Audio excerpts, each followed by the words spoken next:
Here with me today is the 2015 Nissan XTERRA Pro-4X, arguably Nissan's last and best off-road SUV offering that was meant to compete against the likes of the Toyota 4Runner. More specifically, the Pro-4X meant to compete against the likes of the TRD or the TRD Pro. 2015 was the last year of the XTERRA, so it's got all of its refinements that Nissan gave it over the years, and this is the Pro-4X, so it's the top trim level with all the off-road features. So today we're going to dig into this Nissan XTERRA and see what makes it so special and why I'm disappointed Nissan doesn't make anything like this anymore. There's lots to unpack here, so let's dive in. What exactly do you get on a Pro-4X over a regular XTERRA? Well, first off, your tires are bigger and more meaty mud tires. You also get upgraded suspension as well as off-road skid plates. Four-wheel drive is also standard on the Pro-4X models and is electronically controlled. There's a few other exterior things as well, such as these lights, and you also get these bumpers, which are more off-road plastic, off-road cladding. I'm not always a fan of plastic cladding on cars, but on the XTERRA, I actually don't hate it and I rather like it. This purpose of the plastic cladding is so that way you don't scrape your paint and get a lot of dings that would look worse on paint versus plastic.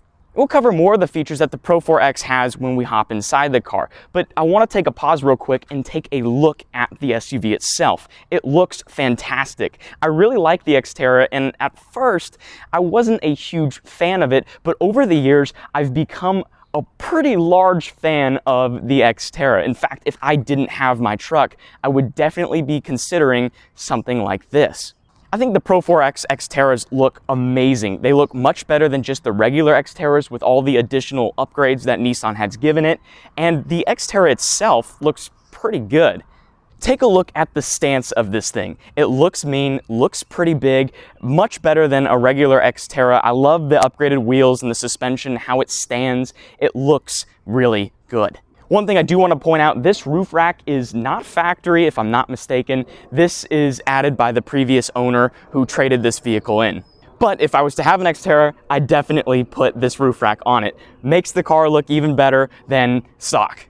But focusing back up on that top part of the car, look at how the rear is raised over the front end. I mean that roof there. You have additional headroom because Nissan added this little bulge in the back. Not only is that for interior purposes, so you'd have more room when you're sitting in the rear, but it also adds to the look of the car, making it appear to be bigger because, well, it is.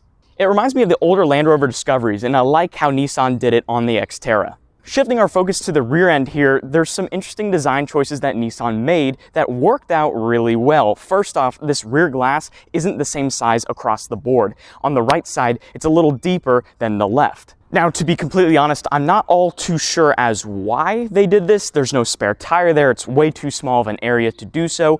Located behind that rear area is a first aid kit, but you could put that in other places. But I'm not complaining because this design looks good. I'm not usually a fan of like obscure kind of not symmetrical designs on cars, but on the XTERRA, I'm a fan.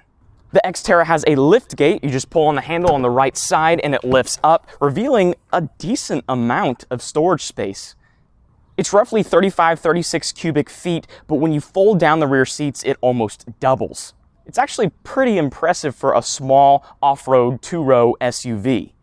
While we're back here, I want to point out a few things. First off, there's no carpet back here.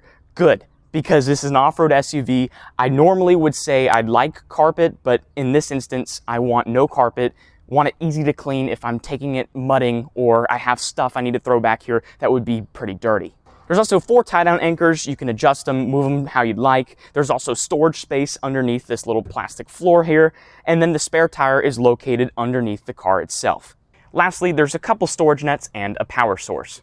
Powering this XTERRA and all the XTERRAs of 2015 is a 4-liter V6 producing 261 horsepower and 281 pound-feet of torque. It's a pretty good sized engine, pretty good numbers, and when I drove this thing, it felt more than ample for power. That 4-liter V6 is able to tow 5,000 pounds, a decent number for a small SUV like this. I was kind of surprised that Nissan didn't offer any variants between the regular XTERRA X, S, and the Pro-4X of this model year, but I'm not complaining. The engine is a good engine. I like it. As I mentioned, there was more Pro-4X continued on the interior. A few things here, such as navigation is now standard. The touchscreen is standard across all the models, but not navigation. That is added in the Pro-4X. Pro-4X also has these seats which say Pro-4X, and they're leather. They also leather wrapped the steering wheel as well. Lastly, for additions on the Pro-4X, they have a few things. Hill descent control, hill start assist, and also the rear differential locking button. It's all located right next to your four-wheel drive and heated seat buttons as well. That's right, this interior is decently loaded. For an off-road SUV that at the time was $30,000, I'd feel pretty comfortable spending that amount on a car just like this. Now, I've been super positive about the XTERRA for this entire video. There is some gripes that I have with it, and that's mainly with the interior. This is a pretty old-ish looking interior. If we're just looking at from the front seats back, no problem. Looks good, doesn't look outdated, but when we look at the dashboard, look at the door panels, I can't help but feel it's a little bit outdated looking, even for 2015. And that's a common theme I have with the older Nissans, is that Nissans around this era didn't feel like they had many upgrades coming from the factory. It felt like Nissan just didn't care. And it's a minor complaint because in reality, I like the plasticky kind of interior for an off-road car. As I mentioned, for the rear end, I like the plastic, easy to clean, no problem. It's just, it feels a little cheap. However, in the Pro-4X models, it doesn't feel that bad since you have the leather upgrades, the heated seats, the navigation, a lot of added little things here and there that take away from that cheap feeling and make it feel much more premium.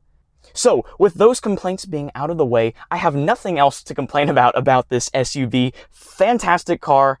Let's go to my final thoughts.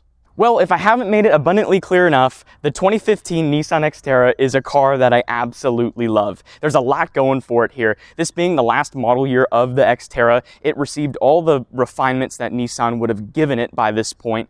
Being a Pro-4X had all the upgrades Nissan would have given it, so it's the perfect XTERRA. Let's broaden our scope for just a second away from XTERRA versus XTERRA trim level this and that. Let's go compare it to, at the time, its closest competitor, the TRD Pro 4Runner. The TRD Pro 4Runner started at $42,000 back in 2015, whereas this started at $31,000 back in 2015. That's a $10,000 difference between this and a TRD Pro. Now, I'm decently familiar with the TRD Pros. I have a family member that has one of that same generation, and the quality of stuff inside's a little nicer. You know, you get the Toyota reliability and whatnot, but $10,000, I mean, back in the day, if I'm just looking for something to throw around, I would be buying this.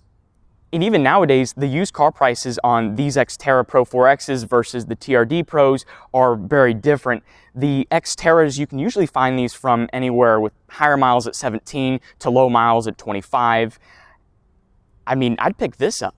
Anyway, if I was looking to buy an off-road SUV with some serious capabilities, I would be looking to buy this, a 2015 XTERRA Pro 4X, something just like this. Where the prices are right now, it's one of the best deals on the market for an off-roader, especially if you're looking to get something around that 90,000 miles, 100,000 miles point. This is where you want to be.